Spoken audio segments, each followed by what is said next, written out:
د نصیحت څخه ډکې خبرې.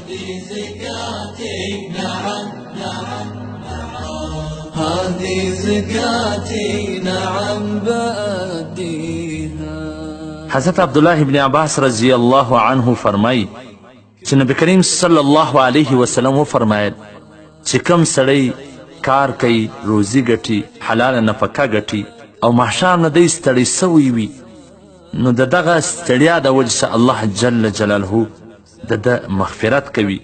دغه ستړیا د حلالې روزي د ګټلو ستړیا به د ده د ګناهونو کفاره وي. کنز العمال جلد نمبر 4 صفحه نمبر 1.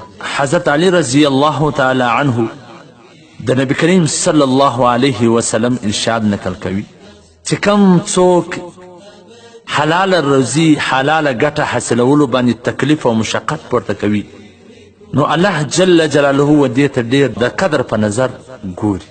کنز العمال جلد نمبر 4 صفحه نمبر 4. حضرت انس رضی الله تعالی عنه فرمایي چې نبی کریم صلی الله علیه وسلم وفرمایله چې د عافیت 10 حصې دي.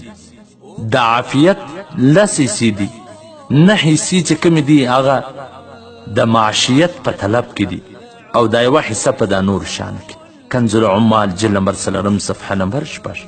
مطلب دا دی چې کم سړی په ګټه په خواري په دې کې لګېدلی وي، دا د ده دپاره عافیت باعث جوړیږي.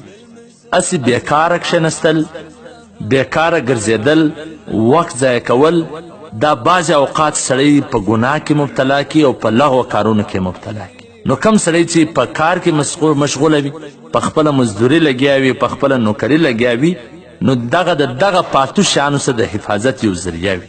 ځکه چې معاشره کې هم سړی وګوري نو کم خلک چې پر خپل کار روزګار لګیا وي هغه د ډېر نامناسبو خبرو څخه بیا محفوظه وي.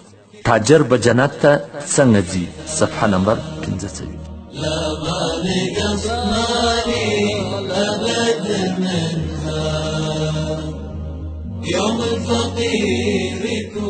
نو محترمینو، دا کاروبار کول والا، دا تجارت کول والا، دا مزدوري نوکري، دا په بار ملکونو کې چې ناست وي ستړیا وړي او دې خواري کاږي، روزانې کې خټې کې 15-16 غنټې خواري کاږي، دا معمولي خبره نه ده.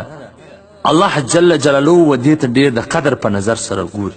دغه ځوانان دا هم کولی شو چې غلا یې کړې ول، دا هم کولی شو چې غلط کارونه کړي وای، دا پیسې ګټلې وای، لیکن دی دا ټوله شام پرې ایښي دي، قوت لري، طاقت لري، لاسونه لري، لیکن د حلال روزي په فکر کې دی، کاروبار کوي، تجارت کوي، مزدوري کوي، ډریوري کوي، نوکري کوي، مسافري کوي، نو دا به د دې دپاره د عافیت سبب وي او دغه ستړیا چې دی د پیسو د ګټلو دپاره وړي، دغه ستړیا به د ده د ګناهونو کفاره وي او د ده د مغفرت سبب ګرځي.